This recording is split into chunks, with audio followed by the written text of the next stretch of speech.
Good evening, everyone. As we continue with Tucker Carlson tonight, I'm Laura Ingraham. I'm filling in for Tucker. President Trump has had some menacing rhetoric today for North Korea, but Trump has already tried to contain Kim Jong-un's rogue regime by other means. Both Beijing and Moscow voted with us, remember, at the UN last week to levy more sanctions in response to the North Korea's nuclear program. But that won't be enough by itself. All the experts tell us that China is the key to containing Kim Jong-un's regime, blocking their quest for nuclear missiles capable of hitting mainland USA. But if they are the key partner, well, they haven't been a cooperative one.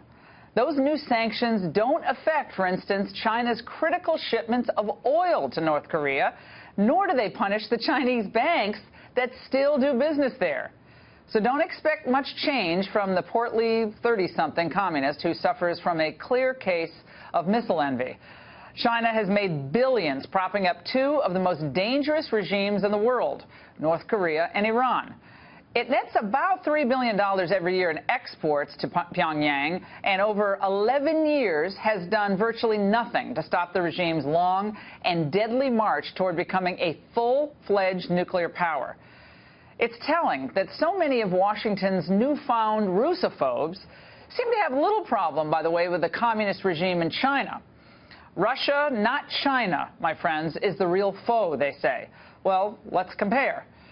Hacking into our government computer systems? Well, Russia did that, yeah, but so did China. Remember, just a few years ago, China stole sensitive background check files of 50 million federal employees, which seems a bit worse than maybe nabbing some embarrassing DNC emails. How about human rights abuses? Well, no one knows just how many political prisoners they've jailed, but recall the horrific case of Liu Xiaobo, the Pulitzer Prize-winning activist who recently died languishing in Chinese detention of cancer. How about territorial ambitions? Well, look no further than the island China has built in the South China Sea to stake its claim there, or their expansion into Africa, where they just constructed their first overseas military base in Djibouti. What about the theft of our intellectual property and other trade violations? Since joining the World Trade Organization, China has flouted every rule that exists, devastating American manufacturing and wildly distorting the marketplace. So don't you think we should spend less time attacking Russia and acting like we're living in the 1985 film Red Dawn, and maybe spend some more time thinking about what happens to our own freedom and prosperity if, someday soon, China supplants the U.S. as the world's dominant economic and military power? It's time to face the hard facts.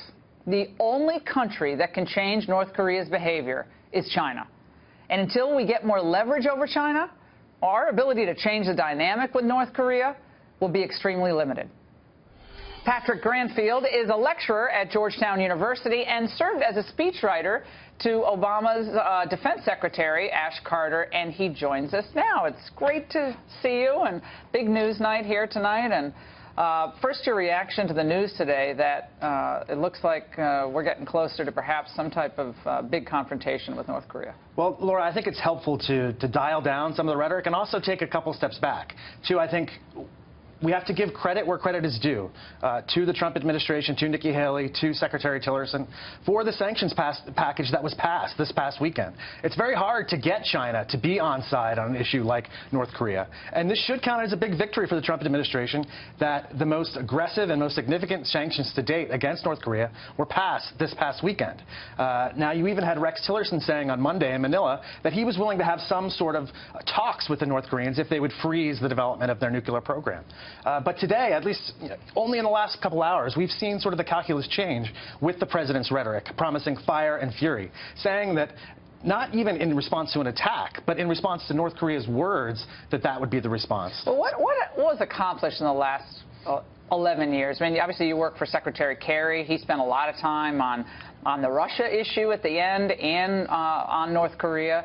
But we tried a lot, and President Obama, I guess, made some efforts to try to help in North Korea, but much like with President Bush and then before him, President Clinton, didn't really get very far. So I mean, a little bit of heavy rhetoric from President Trump. I don't see how that really changes the calculus, especially coming off of at least a mild sanction increase by China. Well, Laura, I think you're right that this does go all the way back to 2006 when North Korea went nuclear under President Bush. And it's continued through the Obama administration, where there were various attempts to ramp up sanctions. Actually, the last was November 30th of 2016, when the Obama administration weakened significantly the North Korean economy by limiting its access to coal with unanimous consent of the Chinese and the Russians. Yeah, they still kept shipping coal. I mean, what about my mini monologue? My point here is that we spend all this time and energy and a lot of oxygen on Russia. The Russians are coming. And look, I was in the Soviet Union in 1983. I was a student there. Those were scary times. But we could literally not get most Democrats, to pay attention to the old Soviet Union. They would thought, well, you guys are saber rattlers. But now suddenly Russia's the big foe of the United States, as China, you heard me lay it out, is stealing our intellectual property, is becoming very militaristic in how they're developing their technologies. They have the China 2025 program where they seek to dominate almost every major industry. Do you disagree that China is a bigger threat to the United States than Russia is today? Well, Laura, I think we are the United States of America, and we need to be able to walk and chew gum at the same time. We need to be able to combat near-peer adversaries, high-threat adversaries, whether they're the Chinese or the Russians, at the same time. And that's a capability that we have. But Russia's economy is about the size of Canada's, Germany's. I mean, we have a 2.3 million man army, a standing army in China. That's real power. And they have about a $360 billion trade deficit going up this year, by the way. And I look back on again, going back to John Kerry, I mean, what did we actually do to confront this idea that China's growing military and economic power has seen us at the same time? We were basically flat, and China was rising under the 8 years of Obama. What did Obama do about China? I'll tell you two things that we did with North Korea and China in particular. And that is, as part of the Pacific rebalance, we took 60% of our highest developed assets and placed them in the Pacific as part of the rebalance to Asia. We also developed capabilities that now the South Koreans have, and that we have at Guam. Wasn't it a pivot? It was supposed to be a pivot. It was a pivot first, and then it was a rebalance. So it was a pivot, and then it became a rebalance. Okay, yes, I love that. The language changed, but you don't disagree, though, that China, from 2009, when President Obama was inaugurated, to last year he was in office, 8 years later, China became much more powerful, became a much more powerful economic and military force. You don't disagree with that, do you? I think China's rise... I'll go through the numbers if you disagree with me. I think one of the greatest moves in American diplomacy was Richard Nixon reaching out, a Republican president, reaching out to China, opening up the Chinese economy, and helping millions of people come out of poverty.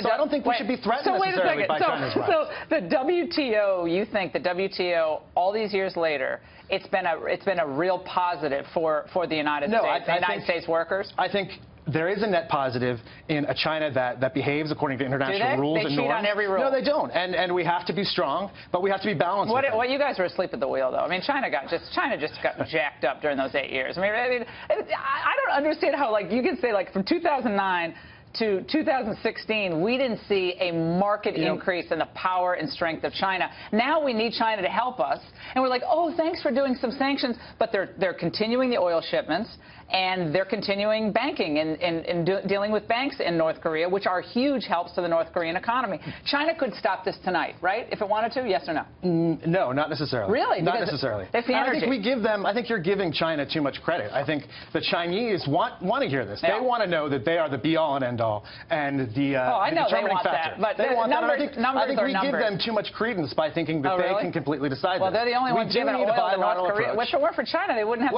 any lights on. When we got tough with the Chinese, and I think Trump was right in doing so, the Russians actually stepped in and helped the North Koreans with oil. So I think that just goes to show. So you're going to end this segment by saying Russia's a bigger threat to the United States than China? I'm going to end this segment by saying the United States is the world's greatest superpower, and we need to be strong with both Russia and China. What about a world where China is the dominant military power? How does that change the freedom calculus in this country? That's why we need to innovate and adapt, and we will beat China in that competition. We should think about what that world will look like. Spend more time thinking about it. Patrick, it's great to have you on. I appreciate it.